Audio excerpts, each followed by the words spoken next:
পারবো না ভেবে এরকম নষ্ট হওয়া ট্রাকের ভিতরে তোমরাও কিন্তু ঢুকে র্যাঙ্গুস করতে পারবা। তো চলো দেখে আসি টিপস এন্ড ট্রিক্সটা কিভাবে করবা।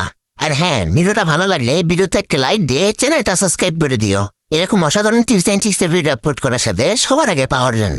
এই টিপস এন্ড ট্রিক্সটা করতে ম্যাপের যে কোনো নষ্ট হওয়া ট্রাকের পিছনে সান্তিন্যগড়ের ইউজ করে দিয়ে সান্তিন্যগড়ের উপর একটা ওয়াল ইউজ করে দেবা।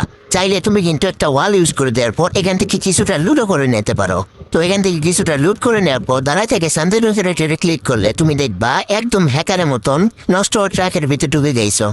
এই টিপস এন্ড ট্রিক্সটা করে তোমরা কিন্তু অনেক টাইপ হেনিবাইট নিতে পারবা, ইচ্ছে মতো র্যাঙ্কোস করতে পারবা। এছাড়াও তোমার টিবেটগুলো মারা গেলে এখানে সান্তিন্যগড়ের ইউজ করে দিয়ে বেন্ডিং মেশিনে যায়, বেন্ডিং মেশিন থেকে কয়েন থাকলে কয়েন দিয়ে রিভাইভ করতে পারবা, কয়েন না থাকলে সোলো ডার্ক নিয়ে এসে এখান থেকে অনায়াসে রিভাইভ করতে পারবা। কোন এনিমি তোমার কিন্তু দেখতেই পারবে না বা একটা ড্যামেজও দিতে পারবে না।